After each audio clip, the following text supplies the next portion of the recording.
Inflation in focus as MPC begins a two-day policy rate review meeting today. Of course, analysts expect that the interest rate will be probably increased by another 100 or 50 basis points at the end of the meeting, which will climax tomorrow. Welcome to Business Daily. I am Yusuf Akogu. We take our business top stories.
Glad to have you back. Quickly, we give you our update of course, highlights rather, of how the stock market closed on Friday. The market closed positive with the all-share index gaining about 1.68% on the day. Of course, the index climbing back to 65,000 basis points. The volume of trade 77.799 million. Of course, in terms of volume, 14.264 billion, and of course, in the deals of over 8,000 deals there. Of course, the gainers for the day, of course, the likes of the gainers on the day, the like of Stanbic Bank, Stanbic IBTC are rather gaining 10% to close positive to 62 naira the share price closed at. The JITCO, the Guaranty Trust Bank, of course, gaining 10% as well, 38 naira 50 kobo the share closes or closed on Friday. UACN gaining 10% as well to close at 11 naira on the day. The losers on the day, of course, as well, we have Academy Press, of course, also losing 9.88% there as well to close at 2 naira and 19 kobo. Of course, Cornerstone Insurance, of course,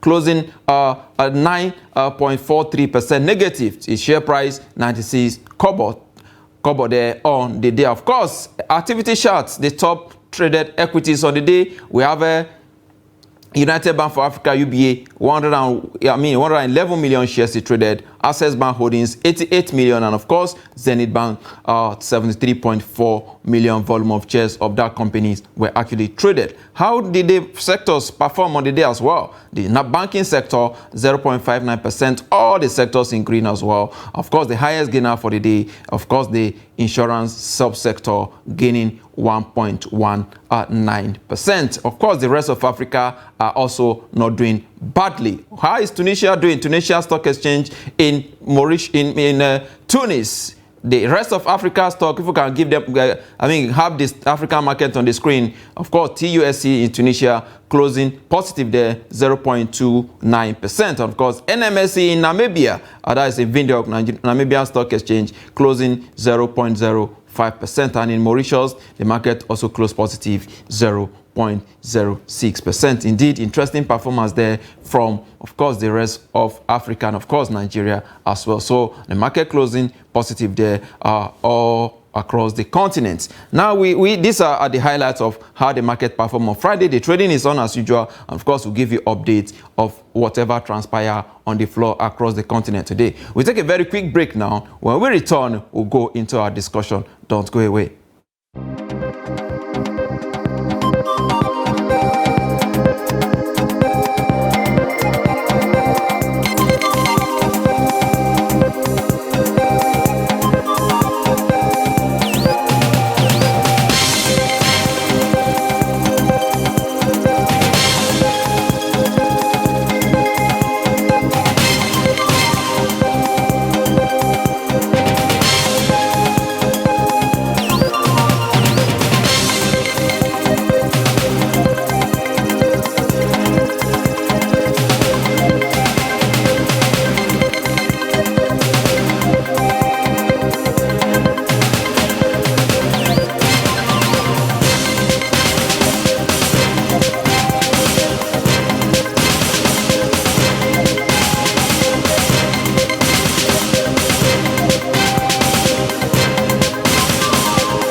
Glad to have you back. It's still Business Daily right here on Trust Television. Now we go into our discussion. We're looking at climate change and, of course, its impact on businesses and, of course, food security.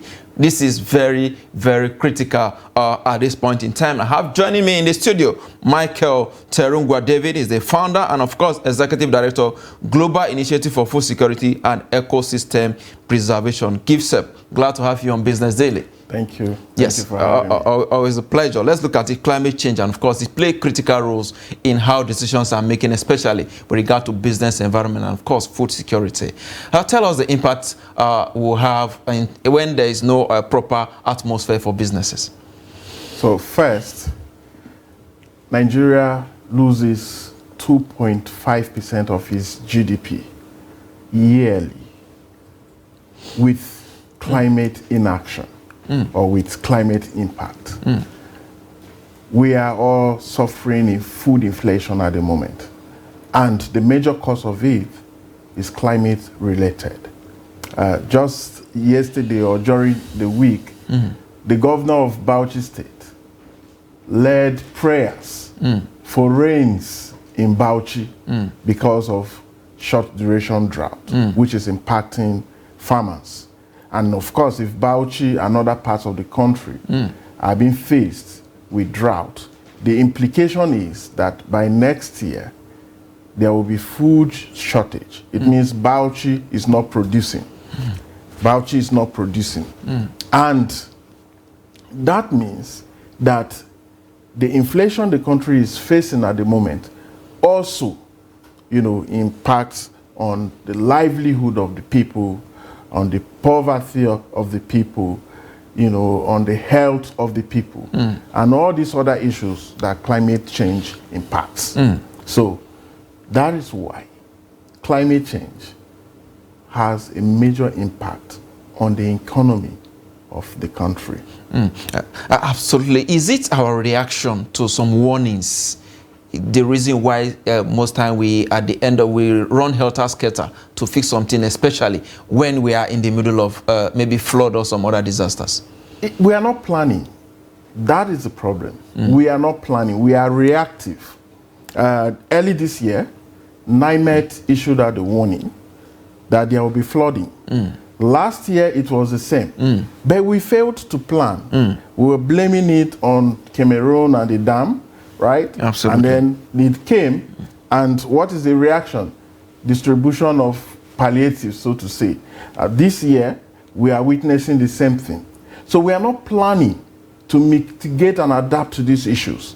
And as long as we continue to do that, the devastation and the impact on us, on our economy, will continue to increase over the years. And this simply means that we cannot achieve the Sustainable Development Goals. The first is zero hunger. Absolutely. There is already hunger in the country. Coupled with the subsidy removal, you can see the impact on the people. And even the exchange rate is on the surge. The exchange rate is on the surge, and we are importing food, and we are importing nearly everything. So you see the implication of that on our economy. On the dollars, we don't have. And that's why the exchange rate will continue to skyrocket. We need to take serious and genuine action to check these issues. Else, we'll continue to be having these problems. So who should we blame at this point? Government says they've done so much, but yet the results are not really showing that. Who should we blame at this point? When discussing climate change issues, I don't like to talk about blames too much. Because the honest fact is that Africa as a continent contributes just about 5%, less than 5% to global emissions. So it means that this problem was caused by some other countries, the G7 countries, right? So we should blame them first for these issues. But we also blame ourselves for inaction. The warnings have been there. Scientists have been warning. But the devastating effects are always on the continent. Exactly. We are very vulnerable. Why are we so vulnerable? First, any country that has huge debt, as Nigeria, is very vulnerable to climate change impact. I'm saying this because when there is a disaster, how do you mobilize resources. Already you are indebted. You cannot continue to borrow, right? So we are very vulnerable as a continent and as a country. Look at desertification up north. Look at sea level rise down south. Look at the flooding even within the north central. Exactly. Look at the deforestation, biodiversity loss, water scarcity. Look at some of these health issues that you never heard of before now. Anthrax, we used to hear of it on TVs, right? Now it's here with us. The diphtheria that is killing kids. And let's even talk about the common one, malaria. With global increase in temperature, malaria, mosquitoes breeds more. A lot of these bacteria and viruses produce more with a warmer you're saying that when climate. there's an increase in a warm, temperature, you have more mosquitoes? Definitely. During the heat period, we know how it is. You have lots of mosquitoes. And when they bite us, what happens? We are spending billions treating malaria. We can save all of these monies and use it for other issues, development issues. We have education issues. School fees are being increased today. Absolutely. When these floods come, it is the same schools that don't have infrastructures that are being used as IDP camps, thereby depriving the young kids from access to education. So you see how intertwined these issues are. And that's why we need to take a critical step to addressing this issue. And for us, we need to mitigate. We also need to adapt because climate is changing. Indeed. We too must change. We cannot continue to do the same thing over and over and expect a different result. Indeed, talking about we need to change. We know that Nigeria, from the north down to the middle belt, of course, down south, we have different climates. And of course, some climates are actually favorable to some crops and here and there. So to what extent do you think, you are a climate change expert, so what model do you think we should use for all these different regions? So it is an advantage. I would say that God so blessed the country with virtually everything. I mean, we have countries that don't have rains. I traveled to a country for a conference, and on the day of the conference, it started rain. And I was complaining that, oh, let this rain stop. And one of the receptionists at the hotel was like, what are you saying? We've not seen rains for 3 years. Wow. So I was like, are you serious? But this is what we have every year. And when it comes, what do? We allow it to go. So one of the first things we can do to even tackle this issue of flooding is water harvesting. If Bauchi State is harvesting water, have some 8 dams, some dams for irrigation. For irrigation, not just irrigation, food for domestic water supply, for fishing, and even for tourism. We will not be complaining of drought at the moment. We don't need to be praying. The prayer must be backed with real concrete action. So, first, we need to address the issue of flooding with water harvesting. We need to build water harvesting structures on some of our flood plains. We need total ecological restoration of the country. If you do a study, of what the forest cover used to be in Nigeria before in the 80s and even early 90s and now, you will see a clear difference. Why?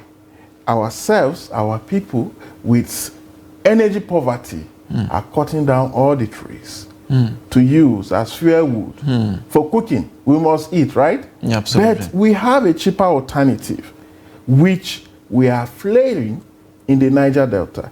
That is gas. Right? So why don't we make this affordable and accessible? Now, we are seeing that this is coming up now with the fuel subsidy. A lot of people are converting their CNG. cars to CNG, right? The price of LPG is also dropping, people are converting their generators, you know, to CNG and LPG use. Absolutely. So these are some of the business opportunities that exist. In fact, with every problem, there's always an opportunity. Absolutely. So climate change is a big problem, but it also provides an opportunity for us as a country. Indeed, you talked about the issue of flood, and of course, we harvesting water. We don't have means of doing that as it is now. What would you say about a situation where even water channels are being blocked? The case of Trademore Estate is very recent here in Abuja. According to the FCTA, they say the estate itself is on the ways. And there, as it is right now, there is a debate about whether to demolish the estate or whatever. A situation like that, how can it be addressed? So the first question would be, where was FCDA? Where was development control? Who approved, who allocated the land and approved the development of that estate on a floodplain? So some people need to be held to account for some of these inefficiencies, because we will lose money. It's people's investment, and we are losing lives, and we are losing, you know, property and money when floods come. It's not just Trademore Estate. There are other areas too. People knowingly will block water channels and develop estates. I'm talking of Abuja, right? You go to states, our farmers, I would say out of ignorance, will go to floodplains and grow their crops.